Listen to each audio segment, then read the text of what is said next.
Hello friends, आप सभी का स्वागत है मेरी कहानी में। कहानी बहुत छोटी है, पर यकीन मानिए आपका विश्वास भगवान के प्रति मजबूत कर देगी। संत आनंद कृष्ण बाबा जी के पास एक लड़का सत्संग सुनने के लिए आया करता था।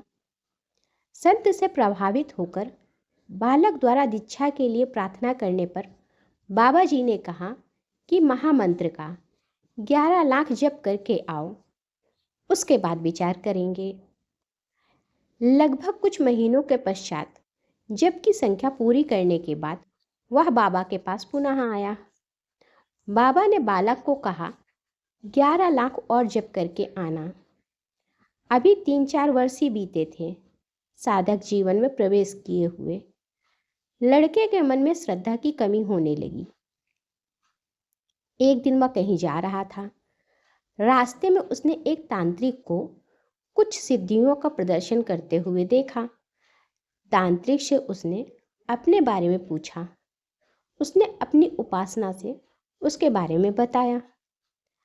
तांत्रिक ने उस लड़के से कहा कि तुम इतने वर्षों से इतनी संख्या में जप करते हो, साधना करते हो, उससे तुम्हें कुछ अनुभूति हुई? उस लड़के ने कहा, अनुभूति तो हुई नहीं। तांत्रिक ने कहा कि देखो, तुम अभी जवान हो, हमारी तरह प्रेत सिद्ध कर लो, तुम्हारे सब काम प्रेत कर दिया करेगा। मैं भी प्रेतों से सब काम करवाता हूँ और जीवन का आनंद लेता हूँ। लड़के ने तांत्रिक से साधना की विधि जानी और शीघ्र ही थोड़े मंत्रों के जप से ही सिद्ध प्राप्त कर ली। उसने विधि से तांत्रिक मंत्रों का जाप किया, पर कुछ हुआ नहीं। उसने तांत्रिक से कहा कि मुझे तो कोई प्रेत सिद्ध हुआ नहीं। तांत्रिक ने कहा, पुनः प्रयास करो। इस बार भी प्रेत प्रकट नहीं हुआ। तांत्रिक ने प्रेत को बुलाकर पूछा कि तुम इसके सामने क्यों नहीं प्रकट होते हो? उस प्रेत ने कहा, मैं तो जैसे ही इसके थोड़े निकट जाता हूँ, इसके पीछे एक सुदर्शन चक्र प्रकट हो जाता है। मैं महान बलवान होने पर भी उस चक्र के तेज के सामने टिक नहीं सकता। अवश्य ही कोई शक्ति इसकी रक्षा करती है। इस घटना के पश्चात उसको बाबा की याद आई।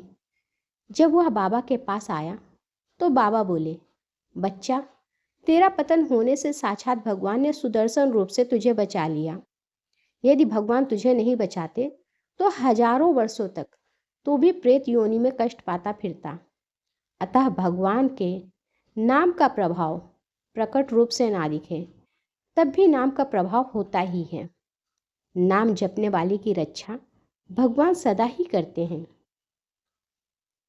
यह हमेशा याद रखिए कि अगर आप भगवान का नाम सच्चे हृदय से लेते हैं तो आपकी पूजा कभी व्यर्थ नहीं जाएगी।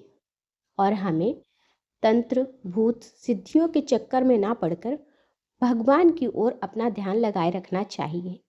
अगर आपको कहानी अच्छी लगी हो तो लाइक करें और मेरे चैनल को सब्सक्राइब करें। धन्यवाद।